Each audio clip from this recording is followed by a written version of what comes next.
In 2012, the business advisor model is facing significant regulatory change, testing the sustainability of the financial advice industry. Today, the challenge of financial advisors is how to navigate these changes to capitalise on the new environment while all the while maintaining business growth. In the last series of No More Practice, we met 3 financial advisors attempting to do exactly this. Meet Brett and Ian of the Selector Group, 2 very confident businessmen with a unique vision for the future and a dream to grow their business. To fund their expansion plans, they are on a quest to raise $1 million.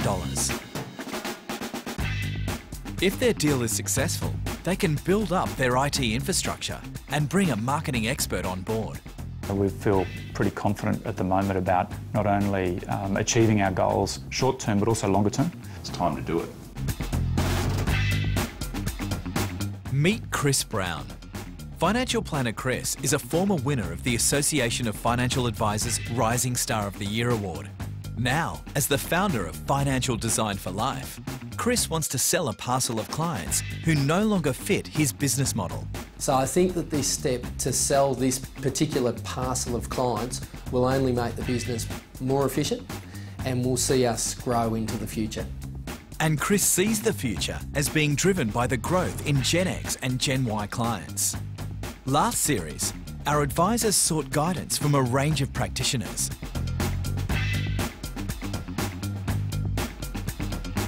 This series will follow them as they return to their business mentors, armed with new business models.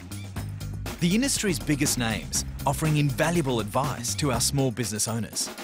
It's been a long journey for Chris, Brett and Ian, and the verdict on how successful their quests were will be delivered by Australia's brightest financial minds.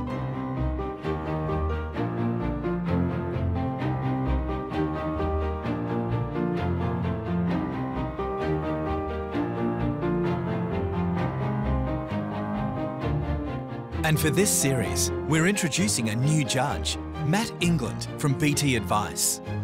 I'm Matt England. I'm the head of the dealer group business for BT Advice. Do the judges think Chris can succeed in realigning his client base? I think Chris is a very interesting business model. He's an interesting business operator. He's a young bloke with great ambitions, great ideas.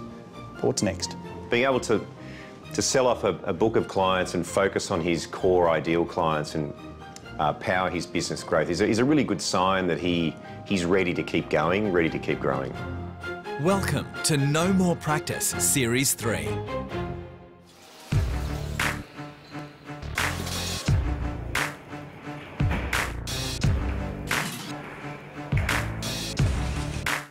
Two of the industry's biggest names and biggest personalities are uniting to help our 3 advisors cross the finish line and finalise their new business model. Barry Lambert is Executive Chairman and founder of Australia's largest accountant-driven financial advisory firm and recently sold to the Commonwealth Bank for a reported $373 million. Robbie Bennett is an industry legend. As the founder of Professional Investment Services, he guided the company to become one of the largest financial planning groups in Australia, with more than $15 billion worth of funds under advice. Well, Robbie's always a challenge. You never know with Robbie. I'm one of those straight up and down sort of people, but Robbie's he's an exciting sort of character. He's always been that way. Everybody loves him. Look, having Barry and Robbie in a room at one time is the ultimate for a small business owner because they've got a wealth of experience and they're going to tell me what I'm doing right and what I'm doing wrong. I hope they don't hit each other. What's it going to be like, Robbie and Barry working together? If that's not dynamic, nothing in this industry will be. Robbie, need your help? Robbie was Chris's mentor and attempted to help him clarify his goals and what he was offering for sale. I think the best thing that Robbie said to me at the start was, know the numbers. He came to me and he said, so what does the business look like? And I was a little bit fluffy. I said, it kind of looks like this. But he just said, you've got to be completely and utterly precise because at the end of the day, $100,000 worth of revenue equates to an asset that's worth, you know, potentially $300,000. So we've gone from being really fluffy to knowing that stuff inside and out. So for me, it gives me a lot of confidence because I actually want to hand over an asset that is really solid and understood by the new buyer, just so they have a great experience. Again, I think you've got to establish first is what your business looks like and what it's really worth. I haven't had an accountant come in and do a professional valuation, but nonetheless, you know, I look at a 3 to 3.5 multiple as a fair purchase price. So that's my expectation at this stage. So if you've got 10 million producing 60,000, you're saying somewhere around about that $200,000 in round dollar terms. Correct. And with the life insurance book, you said it's around about a $300,000 Yep. book. So 400. 400,000. Your renewals on that 40,000. Correct. So it's about 40,000, and again you're saying around about 3 times. Yep. So you're probably 120,000 there. So we're talking $300,000 to $350,000 for this part of your business. Correct. I think the key things that I've got from this brief conversation is getting absolute clarity around the numbers. I think I was shooting from the hip a little bit when you were asking me those sorts of things. So where is Chris up to now? And how is he feeling about his journey so far? To be perfectly honest, it's been a complete roller coaster. You know, I've gone from wanting to sell it, that was it, to having a teleconference with Robbie and sort of saying, mate, it's not on anymore, I don't want to do it, to then re-engaging in the process, finding a suitable buyer and wanting to sell them again. So it's been a great journey. I've met some amazing people, I've got some sensational advice, and I'm glad that I've gone through it, and I think I'm more competent as a result. It's now time for Chris to reveal his choices to both Barry and Robbie. So I'm actually excited, a little bit apprehensive because I'm sure that he'll have some advice and he'll challenge me, and you know, I kind of love and hate being challenged, and no doubt that they'll undo a few strings and I'll have to do them back up again. Okay, Barry, well, we have Chris sitting over here, and I had the pleasure of meeting Chris a while ago, and very ambitious, and I use that word young compared to ourselves, I guess. It's been an interesting journey listening to Chris, and I'll be waiting for Judgment Day to see how he finishes up, actually. So we might see if Chris can tell us a bit about his story as well. Well, to me, that sounds like a pretty good idea. So let's hear from Chris. Look, when I first met Robbie, I'd met with my board of advice, and we came to the conclusion that we had some clients in our database that we didn't represent very well because they held products that we didn't completely understand. And I think as a financial advisor, I reckon we've got an obligation to understand the strategies that we're putting in place with our clients. So therefore we came to the conclusion that let's package these clients up and let's give a young advisor like Chris Browne of 5 years ago the opportunity to build on those clients. Since then, I've flipped and I've actually said, what the hell are we doing? You know, these clients are really profitable, so therefore let's hold on to them. And Robbie agreed with that, and I think that was one of the best things I learnt from Robbie. But then I've flipped again, and I've come to the conclusion that if I could get a premium price for it, I would go ahead with the original strategy, which was to offload and then to subsequently buy. So that's where we've come to. You sound like a bloody nightmare of a client. I know. So, Chris, how have the experts worked with you? I think the two biggest learnings that I've had from the specialists that I was introduced to were from Alan Kenyon and Rod Bettino from Business Health. Rod just really sort of questioned about sharing my vision with my family. Sit down with Rhonda and discuss those plans you've got. For you to be successful, it's going to take a lot of time, a lot of effort, a lot of commitment, and that will undoubtedly impact on not just your business life but your personal life as well.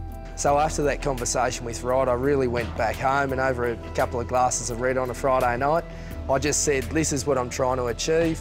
What it's going to mean from our point of view is when we actually look at our assets and liabilities, potentially in the next sort of 2 to 3 years, there's going to be a hell of a lot more debt because I want to expand the business and I want to become even more scalable. And I said, are you comfortable with that? And she kind of said, well, not really, because looking at that number, that scares the life out of me. And I said, but that number, what it would mean in the future is that we're able to do this and we're able to spend more time away from the business with the family because we've got the infrastructure in place and we've got the sales team in place to achieve everything that we want to achieve. And after sort of saying that to her, I said, now are you comfortable with that level of debt? She's gone, absolutely.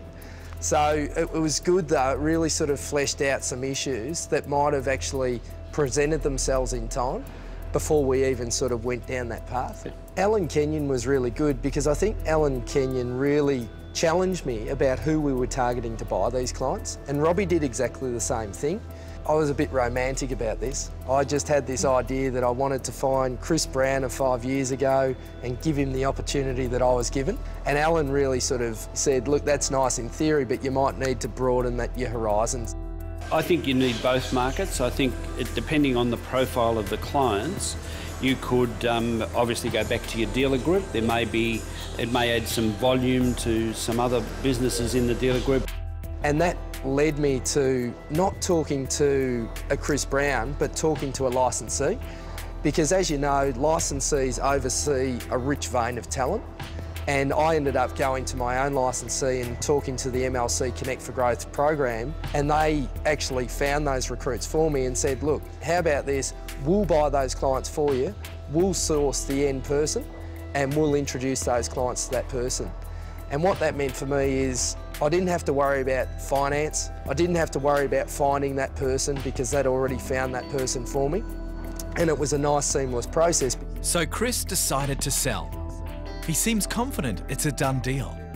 But the mentors aren't done yet, and they don't seem as certain.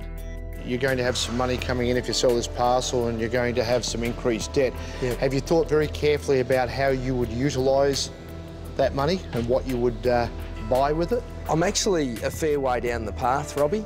We've come to a heads of agreement just in terms of the sale of the parcel of clients that we've spoken about. We're almost at the point where we've reached an agreement that that revenue is going to be replaced.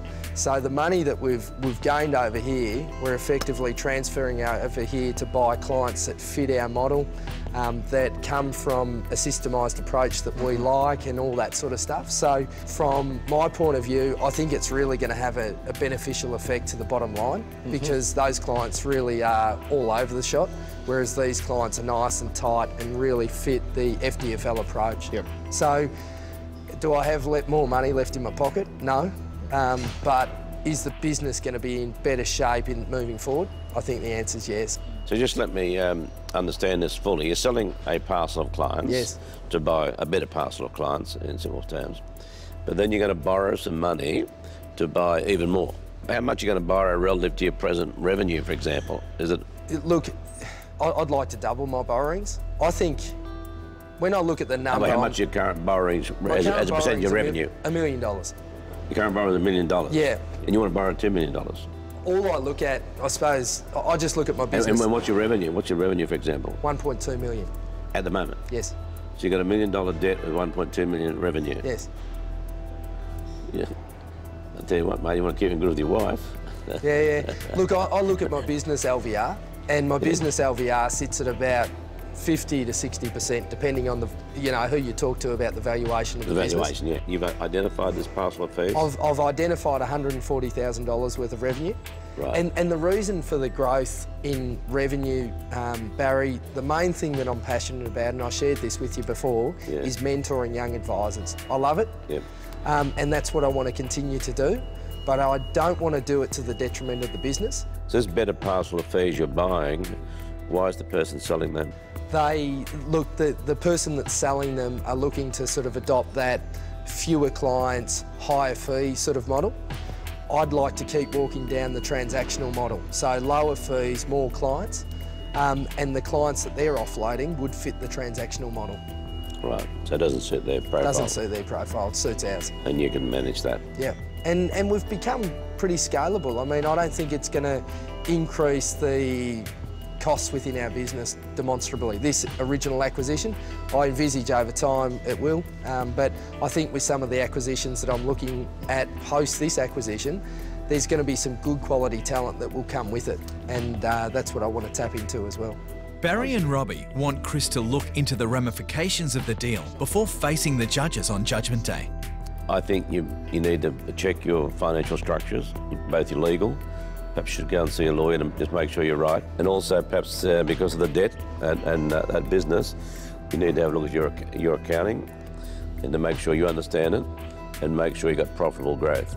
As well as I'd suggest a guy called Paul Barrett. I don't know if you've met Paul over the years, but currently with ANZ. And Paul's been involved with a lot of mergers and acquisitions over the years. I think it'd be very beneficial if you went and had a chat to Paul as well. I'm sure he'd be very happy to have a look and help you. And it's just sort of that extra opinion on it, just to make sure you're protecting that loan that you have to the future, and that'll protect your own rear end from your wife. Yeah. So I think there's some good benefits there for you. Good call. Look, I think now I'm armed and dangerous. I've sought the best advice possible, and I think I've got a clear vision about what I want to achieve. So therefore, I'm certain that I'm prepared for Judgment Day. I'm looking forward to Judgment Day with you, Chris, let me tell you, but you've been talking to the right people. It'd be fantastic to see you on that particular day. Cheers. As Chris heads off to meet his next expert, Barry and Robbie discuss how it all went. Well, Barry, he's an ambitious young man. What do you think? He's very ambitious. You know, a lot of debt he's going to take on. Yep. Admittedly, he seems to have his head on his shoulders okay. So he's making all the right noises. We worried him a bit when he was swapping and changing about his strategy there earlier. Yeah, well, he's one of these guys that you sort of can anticipate that he'll make it very big, or if it doesn't quite work, he could have a very big fall. But he's smart enough. I just hope he doesn't become impatient. And that's a trap for young people sometimes. He's gonna come out on the top sometime, I think. Oh, he will. He's an ambitious young guy, and even if he makes any mistakes along the way, I'm sure there'll be lessons that he would learn from, and he'll be there one day. I'm glad we're a bit older than he is, Robbie. Yeah, I don't want to go through what he's going through in the future, I don't think. It's time for Brett and Ian to face the mentors. Will their new business plans stack up? We share our dreams with these guys, and hopefully they're not going to, you know, pop the bubble. Find out next time on No More Practice Judgment Day. It's very important you spend those resources on people who are going to generate some income for you. Yes. Rather than just being there as an expense. You've got to be brutally honest with yourselves with that. Brutal. If you would like to learn more about any of the topics or experts you've seen in this show, visit our website nomorepractice.com.au for more information, tools, expert profiles, articles, blogs, the latest shows and more.